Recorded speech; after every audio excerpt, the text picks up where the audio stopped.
Hey, salut à tous, bienvenue dans cette nouvelle vidéo. Aujourd'hui, un top qui commence en fait une série de tops, un peu grâce à vous, c'est vous qui nous avez conseillé ça. Pourquoi? Eh bien parce qu'on avait fait une vidéo sur les top jeux de la décennie et au final on nous a dit est-ce que ce serait peut-être pas mal de faire une vidéo de top par année? Et on s'est dit c'est une bonne idée. C'était un peu dommage de mettre un seul jeu en avant par année alors qu'il y a tellement de bons jeux. Et nous pour conseiller aussi les nouveaux arrivants dans le milieu ludique, bien que ça, il y aura moyen de faire aussi un top plus précis là-dessus, mais ça viendra sûrement plus tard sur la chaîne. Donc là, on va parcourir les années de 2011 à 2020 et faire un top 6 par année. Top 6 idéalement parce que pour 2011, on en a sélectionné 4. Ouais, en fait, il faut savoir qu'en 2011, c'est l'année où on a commencé tout doucement à s'intéresser aux jeux de société. Enfin, surtout Thomas, moi c'était un peu plus tard. Et donc, il y avait un peu moins de jeux que maintenant dans notre ludothèque. Et puis aussi, forcément, on va pas juste mettre des jeux pour mettre des jeux. Si ils nous plaisent pas tant que ça ou qu'on n'a pas envie de les mettre en avant, on va pas les mettre dans notre top. Voilà, ça casse quand même un top et donc on veut quand même montrer des jeux qui pour nous sont vraiment bien et qui sont sortis en 2011. Ouais. Et certains de ces jeux, on les a même découverts par après. Donc le but, c'est de voir l'année de sortie, pas l'année de découverte. Ouais. Bon, là, on parle beaucoup. Oui.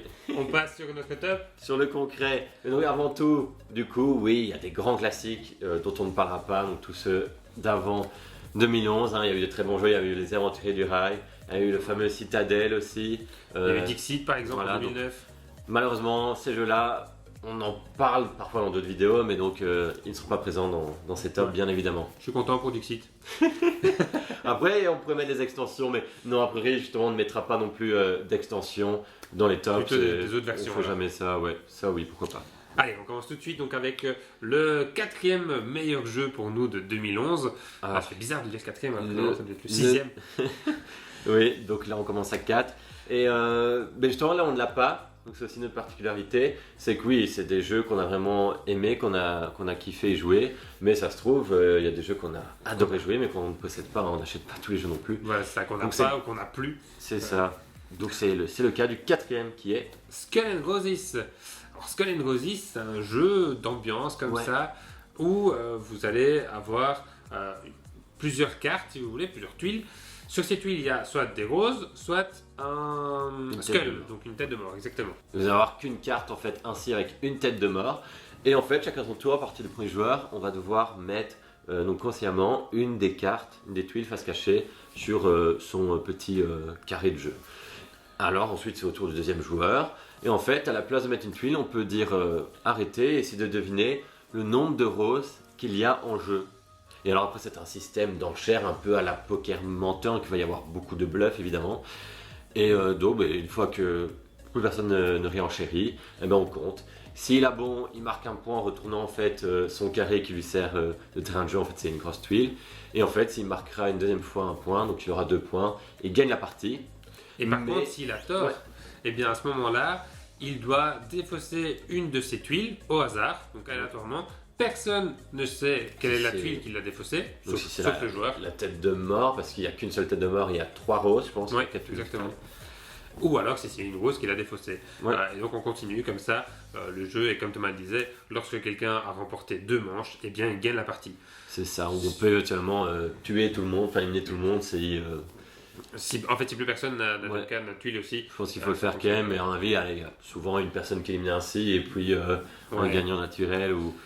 Voilà, donc c'est très chouette comme jeu, c'est un jeu d'ambiance, c'est un jeu qui tourne bien, qui tourne rapidement, même avec des non-joueurs. C'est un des premiers à dire non, mais dans le genre quand même de jeu de pur bluff, on reprend la mécanique poker menteur, par après on a vu du Perudo qui reprend cette même mécanique de jeu. Donc il joue à beaucoup, comme tu dis, jusqu'à 8 joueurs du coup. Et donc pour les parties très courtes. Skull and Roses, d'ailleurs, le boîtier que vous voyez ici, c'est l'édition 2011. Il a depuis été réédité en changeant un peu des illustrations, etc. Et du coup, ça devient ce boîtier-ci.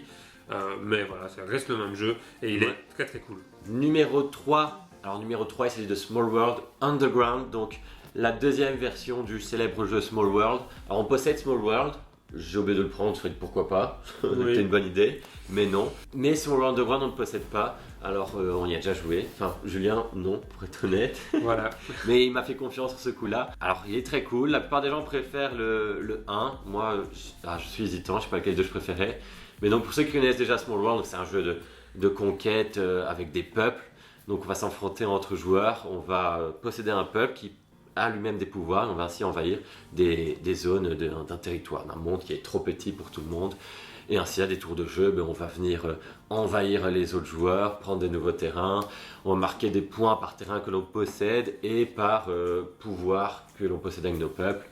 Puis on va choisir des moments stratégiques pour se décliner, pour en fait on va retourner tous les jetons peuples qui nous appartiennent sur le terrain de jeu. Ils n'auront plus leur pouvoir, il y en aura moins pour défendre, mais au moins grâce à ça on pourra prendre de nouveaux peuples pour refaire une phase de campagne, si je puis dire, pour reconquérir à nouveau plus de territoire et embêter les autres joueurs via un autre côté du plateau éventuellement. Alors moi j'ai déjà joué à Small World. Voilà. Et qu'est-ce qui change avec Small World? Et donc dans Small World Underground, là déjà c'est l'univers, donc on est plus dans un souterrain, dans des cavernes comme le nom l'indique. Mais alors ce qui est apporté niveau gameplay pur, ce sont des reliques, des artefacts en fait, qui vont être des objets qui vont nous aider et qui vont être disséminés sur certains territoires. Et donc le but c'est d'essayer d'envahir ces territoires pour pouvoir en bénéficier. On pourra ainsi les utiliser pour les prochaines conquêtes, mais on pourra aussi nous les piquer. Et alors il y a aussi des lieux puissants, je ne sais plus les termes, parce que je confonds, c'est le terme qui a été utilisé dans Small World of Warcraft, qui a repris cette mécanique un peu. Donc on est plus dans le même genre que Small World of Warcraft. Et là, les lieux de puissance, hein, on va dire ça ainsi, ce sont des lieux fixes aussi, où là, si on prend possession de ces territoires, c'est le joueur qui en prend possession qui va avoir le pouvoir octroyé par ce lieu. Et donc si on nous le reprend, c'est l'autre joueur qui va en bénéficier, ainsi de suite. Et alors en plus de ça, bien sûr, les peuples sont des tout nouveaux peuples, avec des styles différents, donc de nouveaux gameplays, et ça, c'est super cool aussi. Ouais, comme dans chaque version de Small World. Et alors, on en fera une vidéo plus complète, hein, un dilemme, je pense, sur toutes les différentes versions de Small World. Le deuxième meilleur jeu de 2011 pour nous, eh bien, c'est la petite boîte qui est là. Oui. C'est Le Roi des Nains. Et ça, c'est un jeu de pli, Thomas. Oui, c'est ça. Donc, The Crew n'a pas amené le genre. On voit que ça a beaucoup de succès pour le moment, les jeux de pli. Et ben, ça existait déjà en 2011. Il y avait Le Roi des Nains. Franchement, un jeu super sympa. Donc ici, c'est compétitif. C'est un jeu de pli où il y a 3 familles. Il y a les nains, les gobelins et les humains. Du coup, c'est vrai que je me suis toujours demandé pourquoi le roi des nains, comme s'il y avait que des nains. Mais non, parce qu'il y a aussi les humains et les gobelins avec. Enfin bon, soit. Ça, j'ai jamais compris, mais voilà. On s'en fout un peu. Et donc, ce qui va être marrant, c'est que à chaque manche, on va définir une nouvelle règle de jeu. Donc comment? En fait, il y a une tuile quête qu'on va révéler, où il y a 2 quêtes possibles. Et celui qui possède le 5 bleu, si mon souvenir est correct, oui c'est ça, c'est le musicien humain, et qui va pouvoir choisir la quête, donc il aura un petit avantage. Et en plus de ça, on va toujours mettre une carte spéciale en plus dans les cartes à mélanger. Et ainsi, ça va faire une carte aussi avec une règle spéciale, par exemple, quand on la jouera. Après, hop, on décale toutes nos cartes vers la gauche. Ou alors, cette carte, c'est le 1 vert, donc elle est plus petite que tous les autres vertes. Ou alors l'inverse, une carte qui est plus haute que toutes les autres. Il y a des avec des pouvoirs plus subtils que ça. Ça joue en 7 manches, donc celui qui a le plus de points à la fin des manches. Donc selon la quête, on compte les points de différentes manières. Donc franchement, c'est très sympa, c'est bien pensé. Voilà, parce que pour les amateurs de jeux de cartes, où en fait on va faire 7 parties différentes, 7 façons de jouer différentes d'une manche à une autre, donc je trouve ça super cool. Et alors, c'est un jeu qui dure quand même 40 minutes pour un jeu de pli, c'est quand même assez ouais, c'est ça. Parce que 7 manches, on va dire les 5 minutes, plus les temps de mêlée.